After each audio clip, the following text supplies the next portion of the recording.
আসসালামু আলাইকুম। আজকে আলোচনা করছি সামাজিক শিক্ষার ধারাবাহিক পর্ব ৬।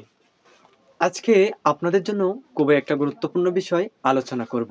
বিষয়টি হচ্ছে সমাজকে সুন্দর করার তৃতীয় পদ্ধতি বা পর্যায়।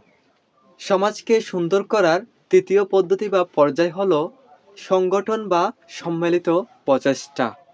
১ নাম্বার হচ্ছে একটি তহবিল গঠন করুন। ২ নাম্বার হচ্ছে যুবকদের নিয়ে কাজ করুন। ৩ নাম্বার হচ্ছে প্রেরণা নিন। ১ নাম্বার হচ্ছে একটি তহবিল গঠন করুন। একটি তহবিল বা ফান্ড গঠন করে কিন্তু সমাজের উন্নয়নের ক্ষেত্রে ভূমিকা রাখা যায়। ২ নাম্বার হচ্ছে যুবকদের নিয়ে কাজ করুন। এলাকার যুবকদের নিয়ে একটি ফোরাম গঠন করে তাদের মাধ্যমে বেকারত্ব দূরীকরণের বিভিন্ন উদ্যোগ এবং বেকারত্ব নিরসনের জন্য কাজ করা যেতে পারে। ৩ নাম্বার হচ্ছে প্রেরণা নিন। যারা ইতিবাচক পরিবর্তন এনেছে তাদের আদর্শ থেকে আমরা প্রেরণা নিয়ে আমরা সমাজকে সুন্দর করার কাজ করতে পারি।